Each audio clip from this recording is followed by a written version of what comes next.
Queria continuar com o mesmo texto da manhã, o mesmo evangelho que foi proclamado, que na verdade eu gostaria de dar uma continuidade àquilo que nós falamos no início da manhã. O termo limite é muito sugestivo, né? É muito sugestivo. O termo limite nos coloca, vamos voltar naquilo que a gente falava, naquilo que a gente pode. Quem ama, coloca limite. Ainda agora há pouco, o Eugênio partilhava comigo. Posso falar, Eugênio? Pode? O Eugênio partilhava comigo que a palavra da manhã foi uma confirmação para ele. Me parece que há uns 8 dias, ele teve o primeiro conflito com o filho mais velho. Primeiro conflito mesmo, assim, de estabelecer né? E ele disse que o conflito foi justamente porque ele manifestou um limite que ele queria, estabeleceu um limite.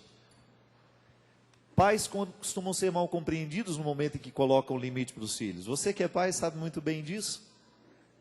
Às vezes você fica rodeando, né? Para falar o que você tem que falar. Às vezes a gente tem medo dos filhos. Às vezes nós temos medo da reação dos filhos. Às vezes para a gente colocar um limite para o filho, a gente tem que ensaiar muito. E às vezes quando fala do jeito errado. Mas no momento em que o Eugênio foi colocar o limite para o filho, aquela reação natural de jovem que não quer ser limitado,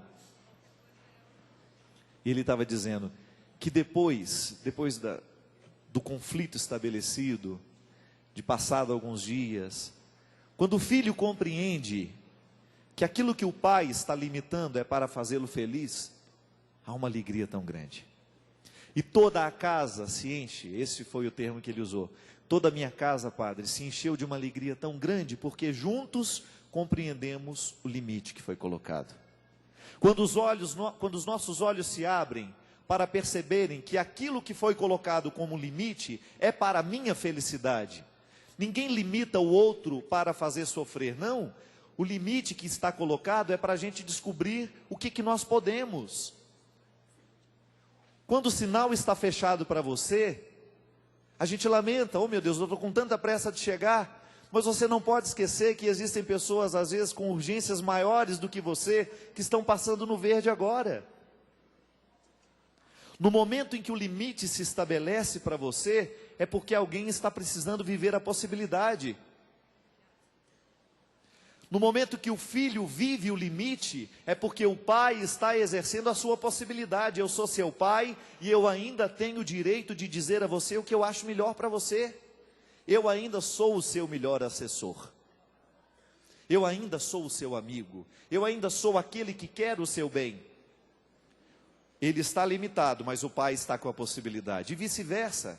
Haverá momentos na vida em que você estará na possibilidade, limitando alguém também. O sinal está fechado para mim, eu lamento o sinal fechado. Eu não gosto de sinal fechado, porque eu sempre tenho pressa de chegar. Mas cada vez que você se irritar com o sinal fechado, você então pense que alguém está alegre porque está verde do lado de lá. Não é um jeito bonito da gente entender o sinal fechado? Aí você dá uma pausa na sua irritação e vai pensar, alguém está chegando no lugar que precisa. Tem muita mãe ultrapassando aquele sinal verde agora, louca para ver o filho que está em casa.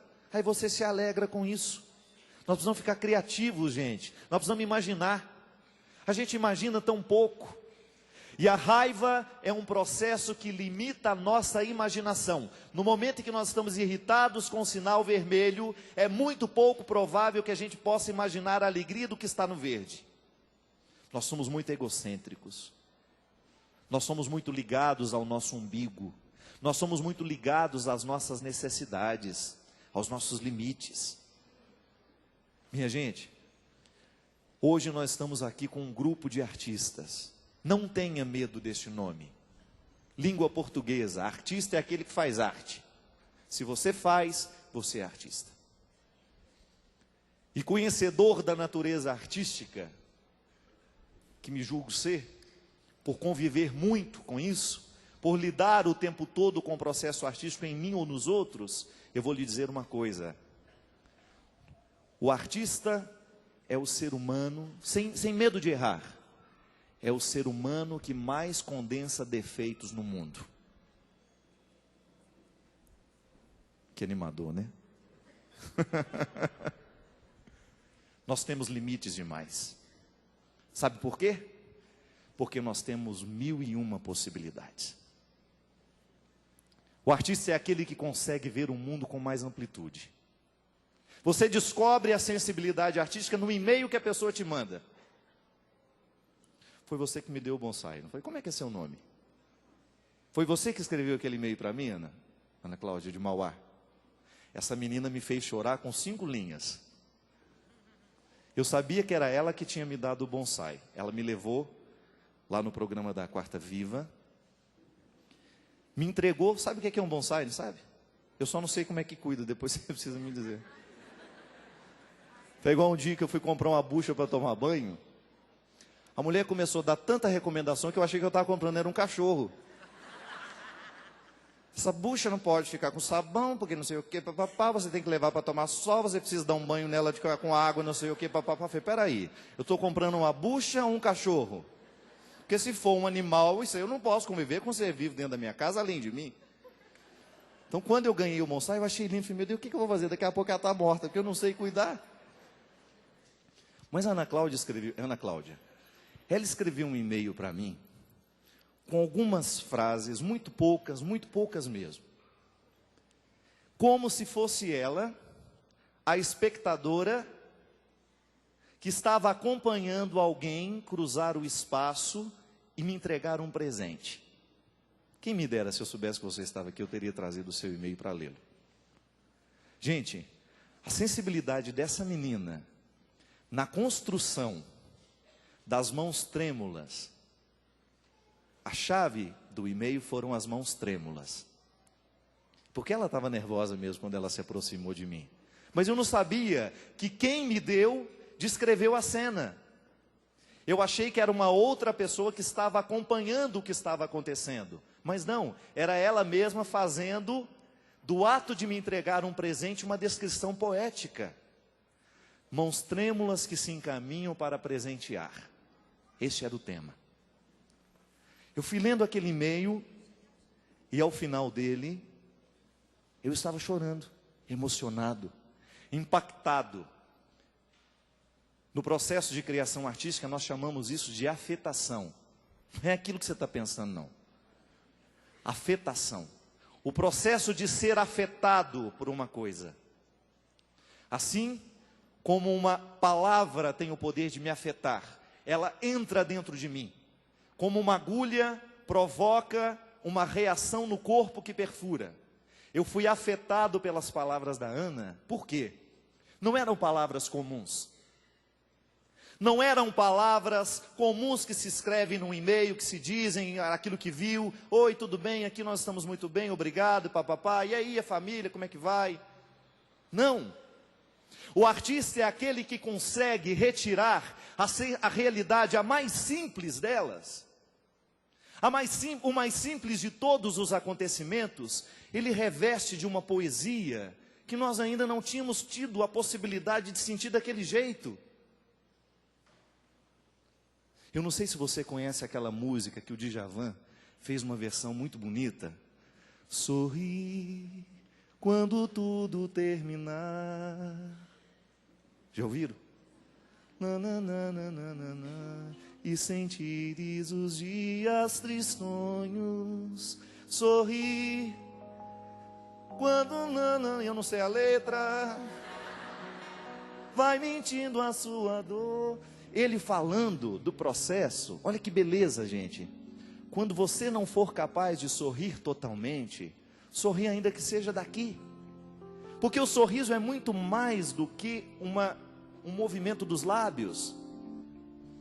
E sentires os dias tristonhos, sorri quando o sol perder a luz, e sentires uma cruz.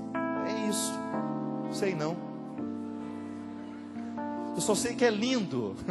E você vai ouvir quando chegar em casa. Busca lá, joga no Google bem. A versão original é de um filme de Charles Chaplin, não é? Qual? Olha que feio. Isso sim é uma pessoa culta. Como é que é o nome do negócio? A gente tem até que chupar uma pastilha para falar, vou deixar para depois. Mais fina que uma agulha de insulina essa mulher.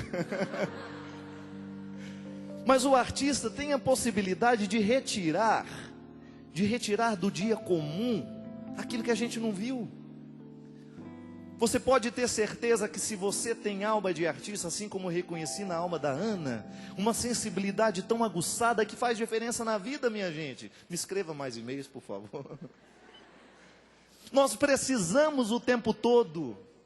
O Frei Beto fala de maneira tão bonita, ele diz assim que o ser humano, ele não só tem fome de pão, nós temos fome de beleza. E beleza que eu estou falando é muito mais do que uma aparência agradável. Beleza é quando você percebe que um algo a mais foi colocado à mesa. Quando você percebe que mesmo ali no meio do arroz, do feijão, do legume, do bife, existe um carinho, uma sensibilidade perpassando a refeição, que extrapola os alimentos. Alguém que tem uma sensibilidade poética, ainda que nunca tenha escrito um poema, sabe arrumar bem uma mesa, preparar bem uma mesa para que a gente sente-se, que a gente coma com alguma coisa a mais. Não é só a nossa fome de pão que será saciada neste momento, é a fome de beleza, é a fome de significados, é a fome de amor que está sendo sanada ali. É alguma coisa de todo dia, de toda hora, que foi colocado de um jeito diferente. Quantas vezes eu recebi um presente, mas a descrição daquele gesto de me entregar o presente foi muito mais do que o presente. Pode ser que o bonsai venha morrer, Ana. Eu prometo que vou tentar fazê-lo ficar vivo. Depois você me ensina. Pode ser que eu não consiga cuidar como ele precisa, mas você pode ter certeza que o que você provocou dentro de mim, com suas palavras, não morre mais. Adélia Prado, gente, vocês já me escutaram falar muitas vezes dela, uma mineira de Divinópolis. Cadê os mineiros aqui? Tem muito mineiro aqui, que bom. Orgulhe-se deste nome. Orgulhe-se deste nome, Adélia Prado. Minas tem Adélia. Outro dia, estava ouvindo a Adélia Prado, através de um vídeo que chegou até mim. Ela dizia assim: o poeta, o artista, é aquele que consegue retirar a vida da mira do tempo. Olha que coisa bonita. Tudo é tão passageiro na vida, mas o artista consegue retirar a vida da mira do tempo. Aí ela dava um exemplo. Meu pai me deixou um relógio que eu guardo as 7 chaves. Aquele relógio é um sacramento do meu pai na minha vida. É uma memória que não se apaga. Cada vez que eu pego aquele relógio, eu me recordo que ele foi do meu pai. Estabelece-se entre eu e o meu pai, ainda que ele não esteja mais vivo, uma ponte de significados. Um relógio me une ao meu pai. Mas pode ser que um dia venha um espírito de porco e leve esse relógio de mim. Ela não falou espírito de porco não, quem está falando sou eu. Pode ser que venha um ladrão e me roube o relógio. E eu perca a materialidade que significava o meu pai na minha vida. Aí sabe o que eu faço? Diz ela. Eu escrevo um poema sobre o relógio. E jamais o relógio cairá no esquecimento. Porque o poema é uma forma de resgatar o que já não existe mais. Minha gente, um poema, uma arquitetura, um desenho, uma música, uma dança, tudo isso é arte. Mas muito mais, o que nós precisamos extrair do nosso coração é uma arte viva. É um jeito de ser gente, que possa ser honesto com a sensibilidade que Deus resolveu esquecer em nós. A honestidade de lidar com esses limites. Se somos seres para a arte, somos seres naturalmente defeituosos. E quanto mais defeito tem o artista, melhor é a qualidade do seu trabalho. É estranho, mas é verdade. Conheça a fragilidade dos grandes escritores, dos grandes artistas, e você vai descobrir que quanto mais ele sofria por causa dos limites que lhes eram próprios, melhor era a qualidade do que ele fazia. Contradição. Talvez aqui esteja um pouco da hermenêutica que nós precisamos para entender aquela palavra de Jesus, que os fracos existem para confundir os fortes. Você mesmo deve. Você deve conhecer muito compositor católico que mudou a vida de muita gente. E você olha para a vida dele e fala, meu Deus, mas é um caos. Ele é um caos como pessoa. Eu fiquei decepcionado no dia que eu vi. Isso é obra de Deus a nos confundir. Mas você não pode negar a obra que Deus faz na sua obra. Você não pode negar. Aí onde é que está o nosso trabalho nessa história? Cuidar deste limite que está em mim, que está em você, para que ele não atropele o processo de Deus em nós. Que a gente tenha coragem de, pelo menos, com honestidade, a gente se colocar na necessidade dos retoques diários. Porque se então eu sou portador de muitos limites, maior terá que ser o meu cuidado com os limites que eu tenho. É simples, eu estou aqui. De repente eu estou sentindo que tem uma pedra no meu sapato. Eu não tenho como tirar esse sapato do pé. O que eu vou fazer? Descobrir um jeito, e isso todos nós arrumamos.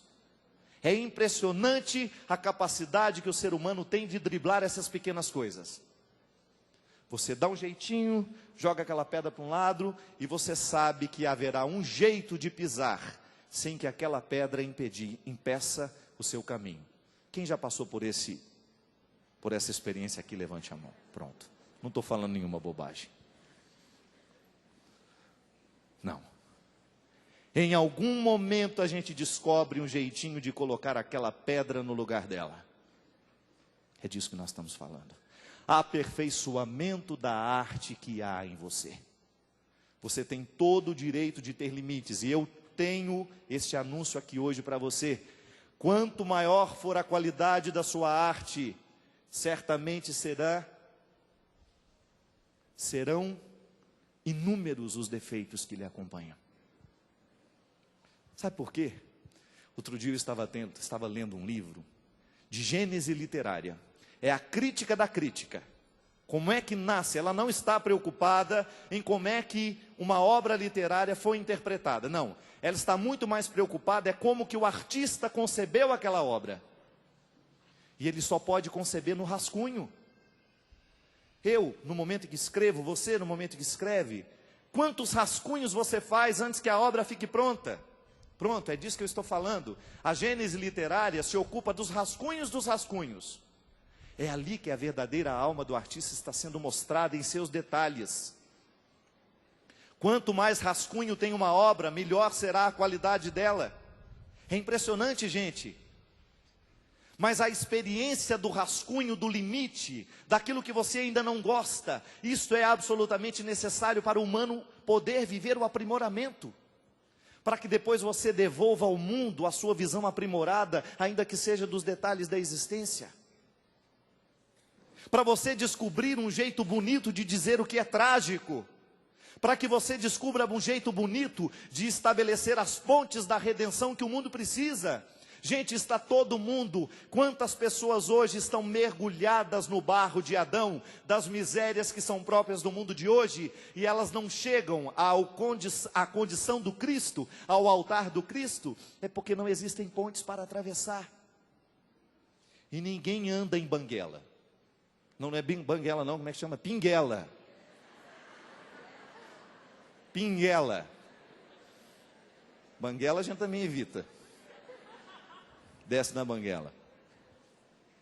Nós precisamos de pontes que nos dê segurança, caso contrário a gente não atravessa. Olha o medo que eu tinha da ponte de ferro lá em Formiga. Tinha medo de atravessar aquela ponte. E eu sabia que ela ia me levar a um lugar lindo. O lugar do outro lado do rio, que era um lugar que todos nós sonhávamos chegar. Tinha um casarão antigo lá perto de um curtume. Era o sonho de toda criança.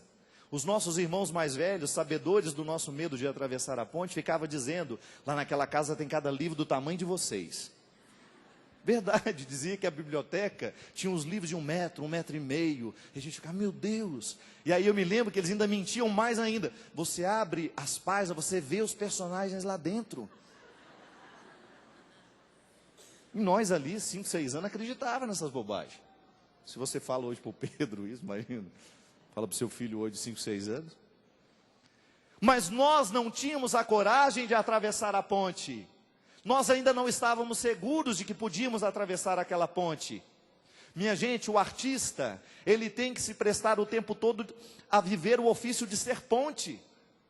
Nós estabelecemos o vínculo, nós estabelecemos a ponte, para que a condição adâmica seja superada. Eu tenho que chegar à glória do altar, eu tenho que chegar ao Cristo, mas eu passo o tempo todo por pontes humanas. Aí vem a responsabilidade nossa como padre. Não dá mais para a gente fugir. Não tem mais como a gente enganar a gente mesmo. Padre tem que viver um processo de sensibilização artística o tempo todo. Não precisa cantar, não precisa ser um escritor, não. Mas sensibilidade artística tem que ter. Que é justamente a capacidade de estabelecer empatia. O artista é aquele que faz você prender os olhos nele. É aquilo que faz prender os olhos no que ele está apresentando. O artista é aquele que tem a capacidade humana de estabelecer entre ele uma ponte. Porque se não estabelece a ponte, você não compra o CD dele, você não quer ler o livro dele, você não quer ver a imagem dele. Se você não o identifica como uma ponte que favorece travessias humanas, você não o quer. Dizem, eu não sei se é verdade. Recebi isso também no e-mail. E-mail, o povo é muito mentiroso. Mas eu achei a história bonita. Você já ouviu aquela música Flor de Lis? Valei-me Deus, é o fim do nosso amor, perdoa por favor. Pronto. Dizem que essa música, pronto, só para contextualizar. Dizem que esta música foi escrita numa situação inusitada, apesar dela parecer uma música feliz.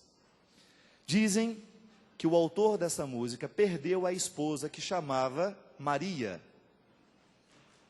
Não, isso, Maria.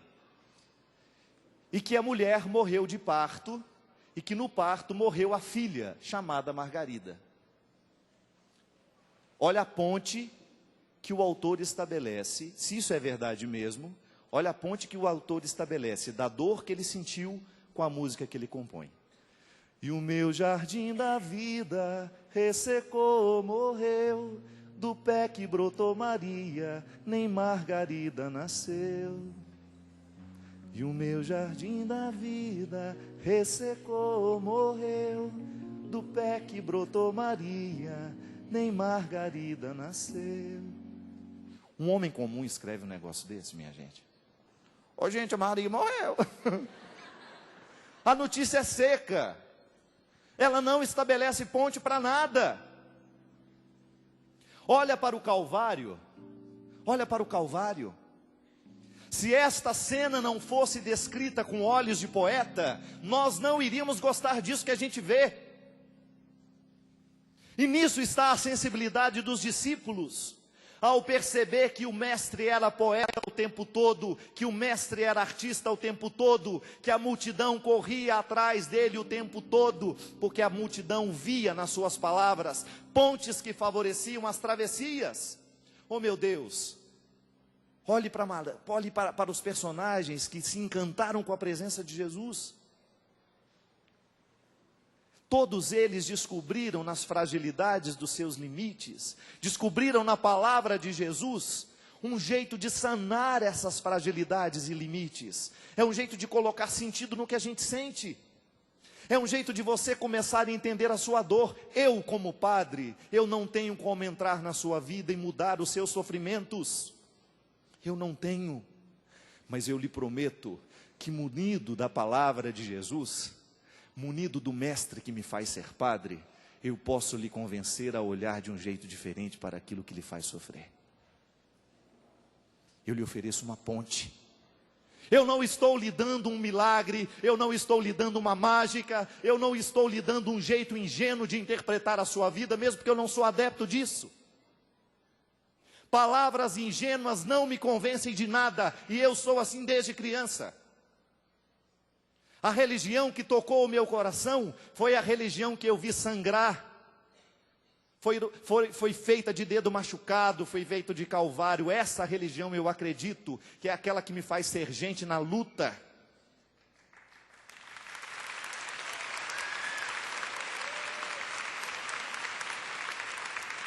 Nem por isso, Deus nunca deixou de ser Deus na minha vida. Eu nunca quis correr atrás de discursos ingênuos que prometem que amanhã vai chover maná no quintal da minha casa. Não, eu luto, eu trabalho pelo meu dinheiro, eu trabalho pela minha vida, eu trabalho pela minha sobrevivência. Essa tem que ser a nossa frase. Padre, eu confio na providência de Deus, mas eu trabalho para viver. Eu dou o meu sangue na minha obra, Padre, lá no meu trabalho, no meu dia a dia, eu sei o quanto eu luto, Padre. É isso, minha gente.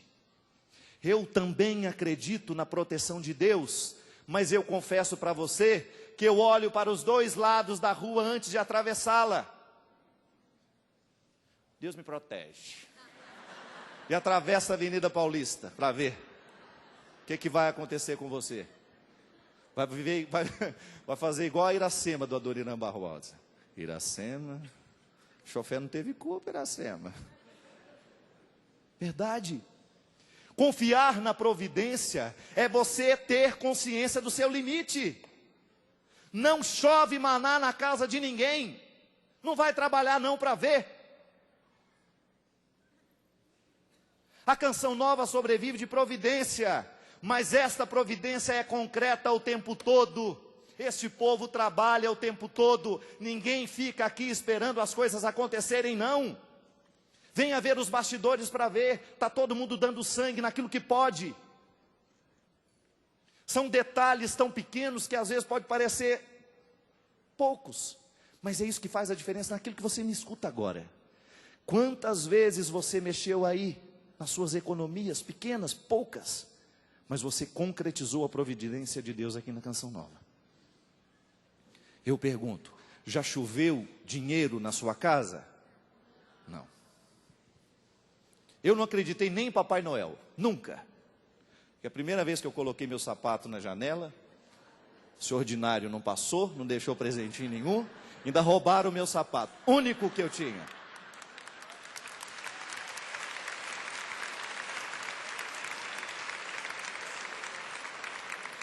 Aliás, eu tenho uma implicância de Papai Noel que você não acredita. Ho, ho, ho. Eu olhava aquele infeliz rindo e eu pensava, está rindo de mim. Que larguei meu sapato. Ho, ho, ho, ho. Essa visão de velhinho mágico que traz presente com rena, não. Agora, a mística de ensinar que o menino Jesus deitadinho na manjedoura é ele que traz o nosso presente. Como? Dando saúde ao meu pai para trabalhar. Modificando a vida do meu pai.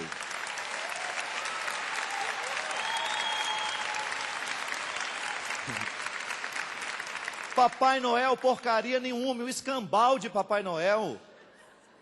Aliás, quando vai chegando o Natal, me dá implicância daquilo.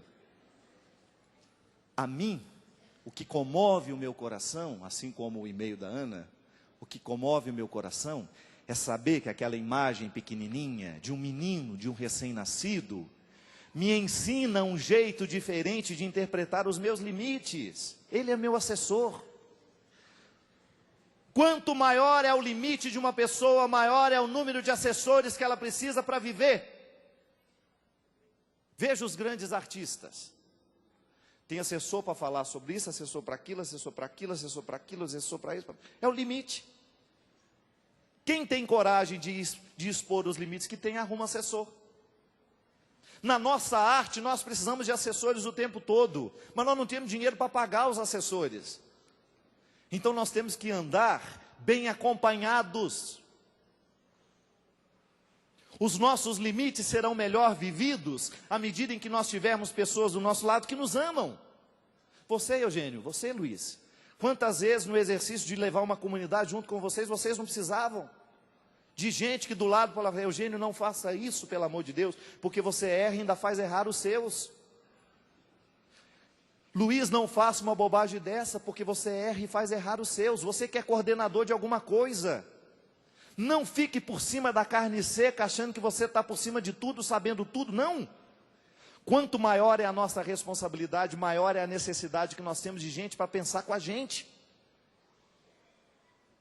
Nós, no exercício do nosso ministério, nós erramos tanto, minha gente. Quantas vezes você errou, e não é porque você queria errar. é porque faltou alguém para abrir os seus olhos e dizer: isso não pode. Você está se expondo demais nessa fragilidade, você está se expondo demais nesse limite.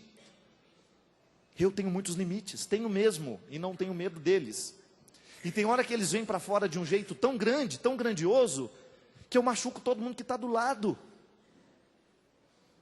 Meu maior limite é com foto. É verdade. Eu sou igual o índio. Parece que cada foto que tira de mim arranca um pouco da minha alma. Mesmo porque a máquina nunca funciona. Fica lá. Tira. Aperta aí. Elisângela, aperta. Elisângela está apertando no lugar errado. Tem 10 minutos que nós estamos parados. Elisângela já desligou a máquina. É assim. Aí então a paciência é testada. Eu sei qual é o meu limite. Por que eu não gosto de tirar foto? Porque eu não gosto de ficar parado.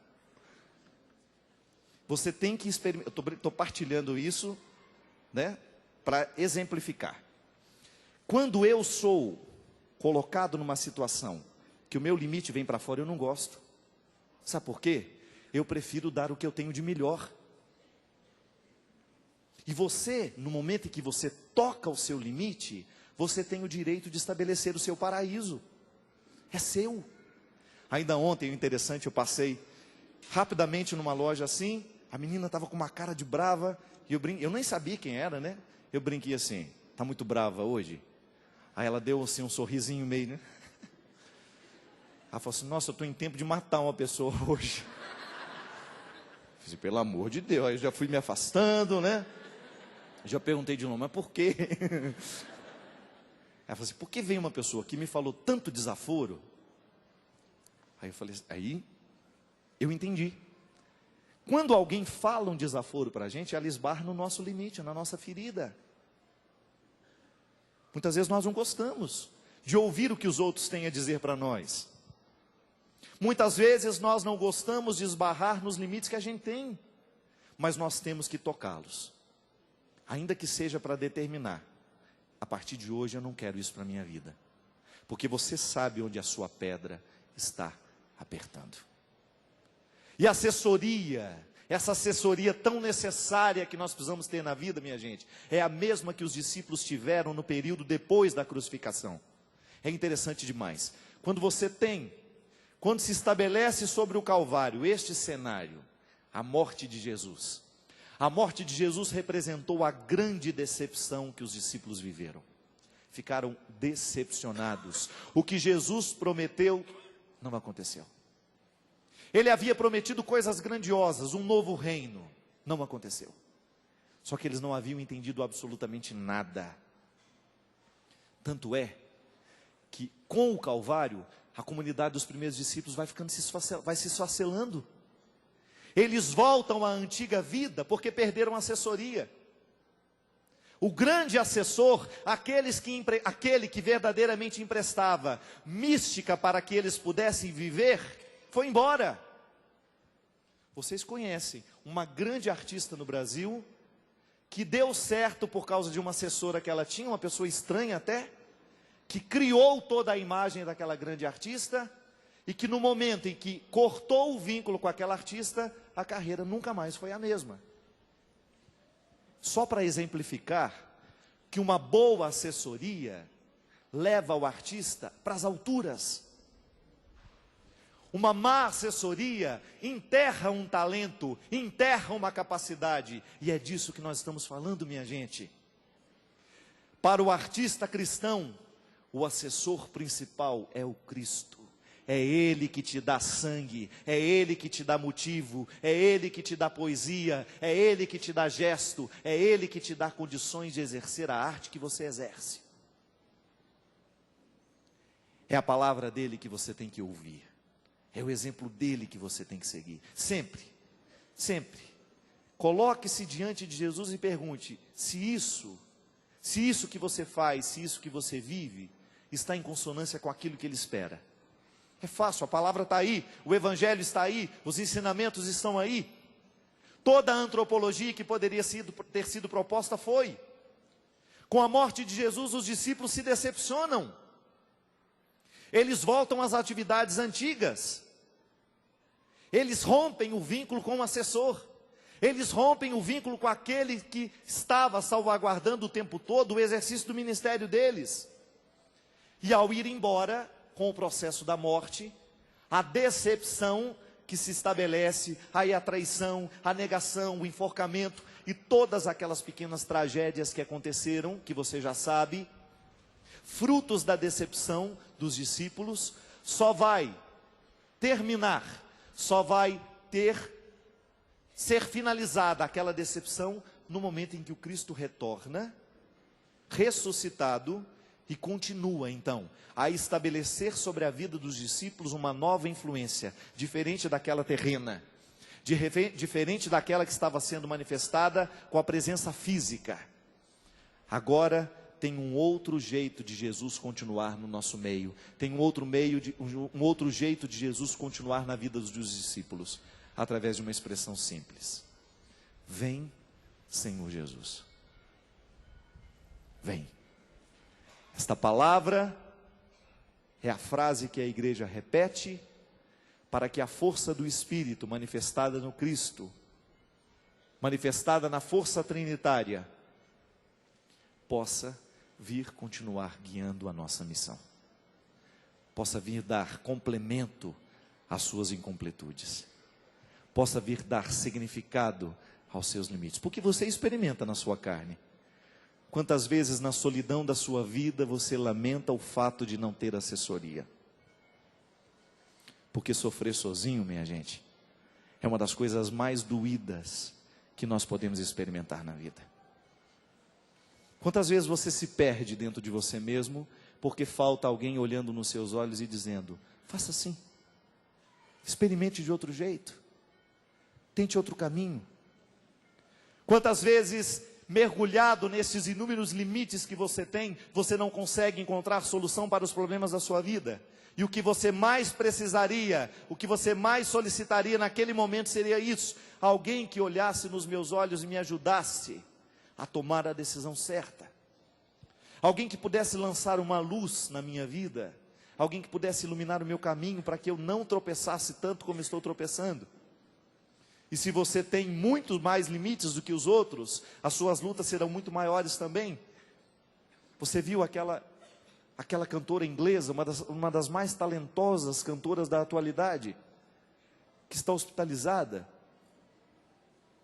e a família pediu que não a retirassem do hospital, porque ela não sabe conviver com as fragilidades que ela tem. Uma mulher talentosíssima, reconhecida mundialmente pela capacidade de ser o que é, de ser a artista que é, está trancafiada no hospital, minha gente, porque não sabe lidar com o álcool. Os vícios entram na vida do artista no momento em que ele não sabe lidar com os limites que tem. A droga é uma tentativa de complemento. O vazio é tão grande e artistas sobrevivem de vazios mesmo. A obra de arte só nasce de vazios. A obra de arte nasce da necessidade. A obra de arte nasce da carência. Uma boa música, você pode ter certeza, ela foi criada no momento em que o artista não sabia dizer a dor que sentia. Temos muitos compositores aqui hoje. Se você quiser perguntar a um deles, quais são as dores que fizeram nascer as suas músicas? É por isso que elas tocam você. Se não são nascidas nas dores, na necessidade, na carência, elas são encomendadas, elas não tocam ninguém. Mas agora, no momento em que você está ali, mergulhado no seu sofrimento, e você não sabe o que fazer com aquela dor, aí vem a melodia, aí vem a letra, como se Deus lhe desse mais uma vez a capacidade de sair daquele limite, a partir de uma obra que nasce do limite, para você nunca negá-lo. Artista que não quer sofrer, vai ser um artista infértil. Não tenha medo do que te faz sofrer. Quando você olhar para a sua humanidade e descobrir que há muitos defeitos a serem sanados, não tenha medo. Eles não estão aí para lhe destruir. Os defeitos que você tem, eles estão para lhe construir. Não faça uma interpretação negativa dos seus limites. Não faça uma interpretação negativa das fragilidades que estão em você. Só não negue. Não negue. Não só negue, Não negue o que está aí. E na hora em que você precisar, além de clamar pelos amigos que viverão com você este processo de luta, clame pelo Senhor da sua arte. Artista que não reza, artista que não tem intimidade com Deus, não poderá ser ponte no mundo de hoje. Hoje vocês cantavam aqui, qual que é o tom daquela música do Vem Senhor Jesus? Vem, as questões. Quando vocês clamavam, a frase que a igreja nos ensina. Não são poucas as vezes em que a dor te pega, em que você não sabe o que fazer com tanto defeito, que você machuca mais do que constrói. Não são poucas as vezes. Não são poucas as vezes em que você se depara com sua humanidade tão machucada. Humanidade machucada que faz machucar o tempo todo. Por causa do egoísmo, por causa do ciúme, por causa da vaidade, por causa da precariedade que existe dentro de você. Ao invés de desanimar, ao invés de jogar tudo para cima, canta isso.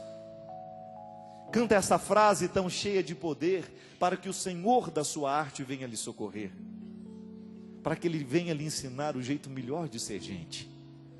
O jeito melhor de ser homem, de ser mulher, de ser esposa, de ser filho, de estabelecer pontes para que o mundo possa passar. Você se tornar capaz de ser ponte, para que alguém saia daquele momento de dor, de tristeza. Vem, Senhor Jesus, o coração já bate forte ao te ver. A tua graça hoje eu quero receber. Sem a bênção do Senhor, não sei viver.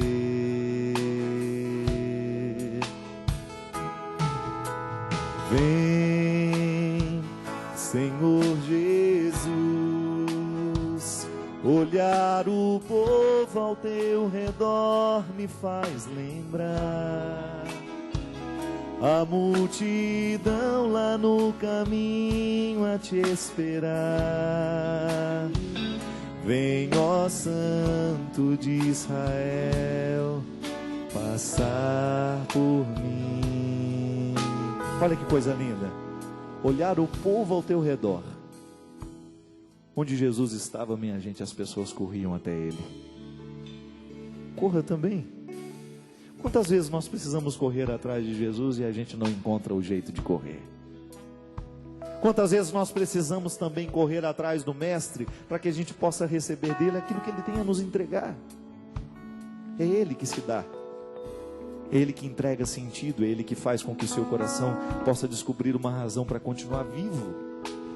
É Ele que socorre o nosso limite, concedendo-nos o que a gente precisa. Como homem, como artista, eu preciso o tempo todo, eu como padre, eu preciso o tempo todo ter essa dinâmica. Vem, Senhor Jesus, olhar o povo ao teu redor me faz lembrar a multidão lá no caminho a te esperar. Vem, ó Santo de Israel, passar por mim.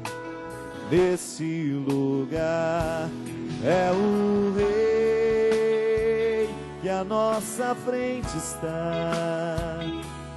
É feliz quem o adorar.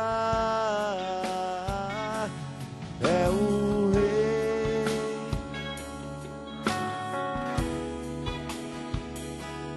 Vem aqui, tão perto, se deixe encontrar. Diante do Rei dos Reis, todo joelho se dobrará.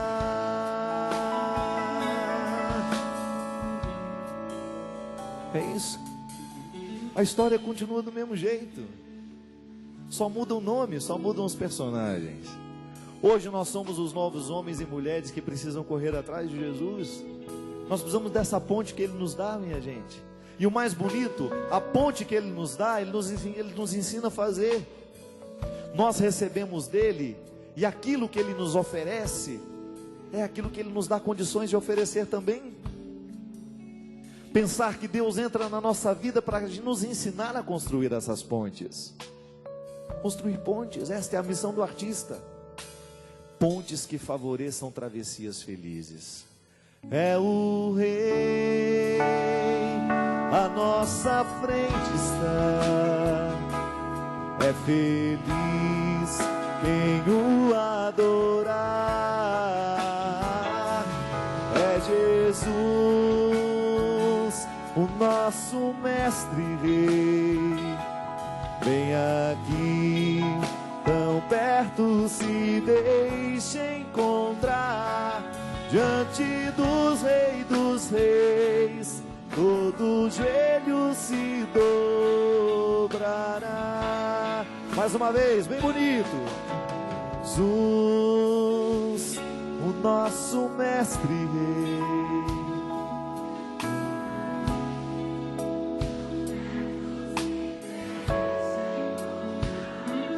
Diante do Rei dos Reis, todo joelho se dobrará. Pronto. Quantas vezes? Eugênio, vem aqui, vem você, o Luiz aqui também. Vem cá, Luiz. Vem cá, Dunga. Nós temos a graça de ter aqui, ó, 3 grandes compositores. Vem lá de cá. Isso.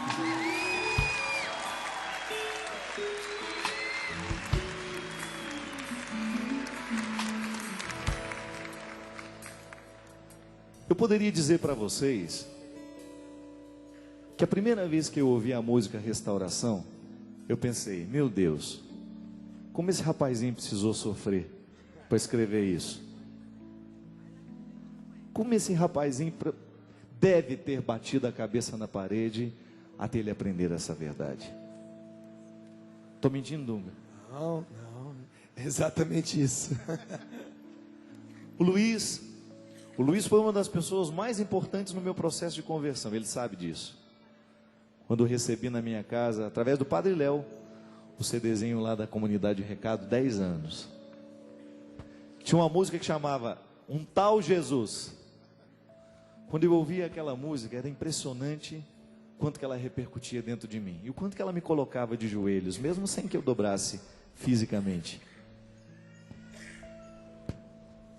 Agora, para que o Luiz pudesse escrever tudo o que escreveu e cantar tudo o que canta, meu Deus do céu, quantas lágrimas choradas que a gente não viu, quantos joelhos dobrados que a gente não viu, quanta decepção, quanto sofrimento, quanta lágrima, quanta tragédia, quanta coisa difícil de ser vivida, de ser degustada.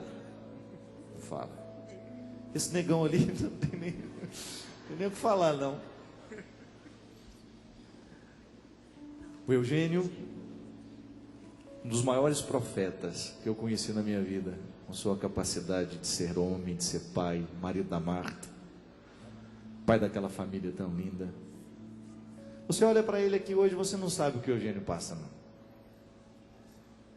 Quanta vela teve que derreter dentro desse coração porque ele escrevesse Só por Ti, Jesus. Quanta coisa você precisou dissolver dentro de você, quanta coisa precisou derramar. Quanta coisa você precisou experimentar na dureza da carne, na crueza da carne, para que a sua música tivesse peso, Eugênio. Mas agora, diante dos 3, eu quero agradecer o povo mesmo, representando este povo que tantas vezes cantou, rezou, foi curado pelas músicas de vocês. Deus seja louvado pelo sofrimento que vocês passaram. Deus seja louvado pelas dores que vocês viveram. E cada vez que vocês escutarem falar, ó, o Dunga está passando um perrengue agora, agradeça a Deus, porque virá coisa boa depois. Cada vez que você escutar falar que nós estamos passando algum perrengue nessa vida, Agradeça a Deus porque o Divino Mestre, Ele, o nosso Divino Assessor, estará soprando dentro do nosso coração mais cedo ou mais tarde muitos ensinamentos que farão bem ao coração do nosso povo. Você falando assim me faz arremeter para quando nasceu essa música que você falou, né? Só por ti, Jesus. Eu tinha perdido a minha mãe. E aquilo era muito duro para mim, né? E eu tinha pensado em deixar de cantar, porque exatamente eu estava cantando, eu estava viajando, e quando eu voltei, eu encontrei minha mãe lá na UTI. E de um dia para o outro ela sumiu, desapareceu, morreu. E eu disse, não tem mais força para cantar. E tinha um encontro para músicos marcado na Diocese de São João da Boa Vista. Mas eu não tinha força. Mas eu tinha que ir, já estava divulgado, o povo estava esperando. Depois, em seguida, um outro encontro para músicos também. Eu estava na Secretaria da Vinha em São Paulo. E eu dizia, meu Deus, como se fará isso? Eu não tenho força, não tenho o que dizer, só tenho o que chorar. E ele disse, vai. E eu fui. E aí então eu tive que cantar isso mesmo. É só por ti que eu vou, viu? Fica sabendo, por mim eu não iria não. Ficaria quietinho. Mas só por ti, fica sabendo disso. E foi exatamente assim que aconteceu. Brotou desse momento que eu julgo foi a maior dor que eu já senti em toda a minha vida, a perda da minha mãe, surgiu essa canção. Só por ti, Jesus, quero me consumir como vela que queima no altar. Só por ti, Jesus, quero me derramar como o rio se entrega ao mar. Deixar de ser eu para ser o Senhor. Porque tu és o meu amparo nessa hora, o meu refúgio, tu és a alegria da minha alma. E só em ti repousa a minha esperança, eu não vacilarei. E mesmo na dor, eu seguirei até o fim. Canta comigo então. Assim nascem as canções. Assim nascem as melhores canções. Então vamos cantar. Vocês me ajudam? Só por ti, Jesus, quero me consumir.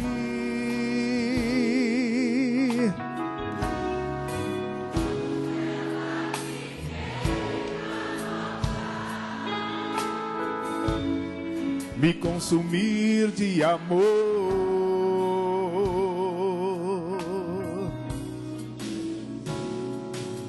Só em ti, Jesus,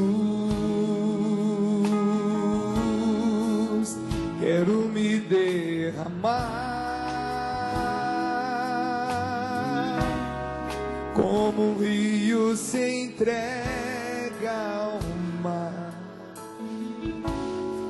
me derramar de amor. Luiz, agora do começo, porque ele também derrama, né? Só por ti. Só por ti, Jesus, quero me consumir,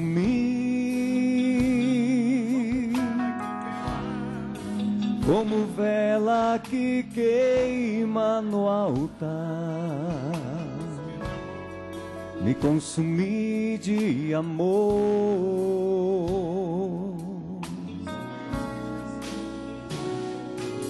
Só por ti, Jesus,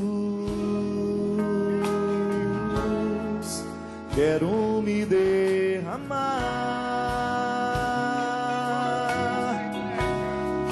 como o rio se entrega ao mar, me derramar de amor. Erga o seu braço direito assim e professa essa verdade, pois tu és o meu amparo. Pois tu és o meu amparo e o meu refúgio, és a alegria de minha alma. Oh, só em ti repousa a minha esperança. Não vacilarei, e mesmo na dor quero seguir. Até quando, gente? Até o fim. Pois tu és o meu amparo. Eu quero ouvir vocês, vai.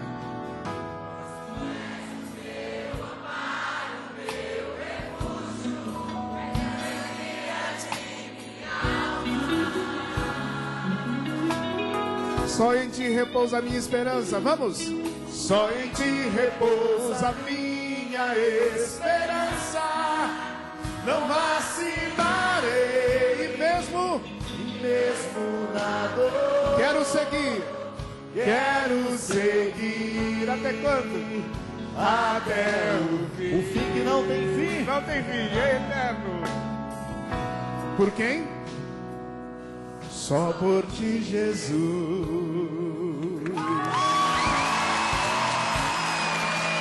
Só por ti, Jesus.